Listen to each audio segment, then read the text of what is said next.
ప్రతి మహిళ బాధపడే విధంగా గీతాంజలి తను చాలించిందని మంత్రి రోజా అన్నారు. తనకు వచ్చిన ఇంటి పట్టాను ఆనందంగా మీడియాకు చూపడమే గీతాంజలి చేసిన తప్ప అని ప్రశ్నించారు.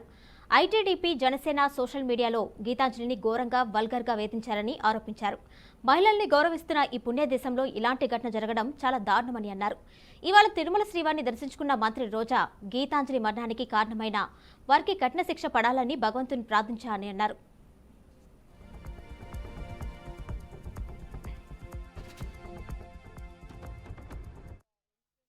రాష్ట్రంలో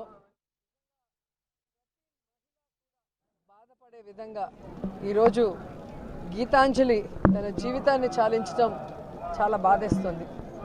కేవలం ఇన్నోసెంట్గా తనకొచ్చిన ఇంటి పట్టాని సంతోషంగా మీడియాకి చూపించి ఆనందంగా మాట్లాడటమే ఆవిడ చేసిన తప్పని నేను అడుగుతున్నా. ఈరోజు ఐటీడీపీ కానీ జనసేన కానీ ఏ విధంగా ఆ అమ్మాయిని వల్గర్గా మెసేజ్లతో కానీ వీడియోస్తో ఎంత వేధించారో ఈరోజు అవన్నీ చూస్తుంటే మహిళని గౌరవిస్తున్న ఈ పుణ్యదేశంలో ఇలాంటి ఘటన నిజంగా చాలా దురదృష్టకరం. ఎవరైతే ఈ కార్యక్రమం చేసి ఆ అమ్మాయి చావుకు కారణమయ్యారో వారందరికీ పనిష్మెంట్ ఇవ్వాలని భగవంతుడిని మనస్ఫూర్తిగా కోరుకున్నా. అలాగే గీతాంజలి ఆత్మకి శాంతి కలగాలని మనస్ఫూర్తిగా కోరుకుంటూ నిజంగా ఈరోజు ఇద్దరు ఆడబిడ్డలు తల్లి లేని బిడ్డలుగా మిగిలిపోవటం దురదృష్టకరం.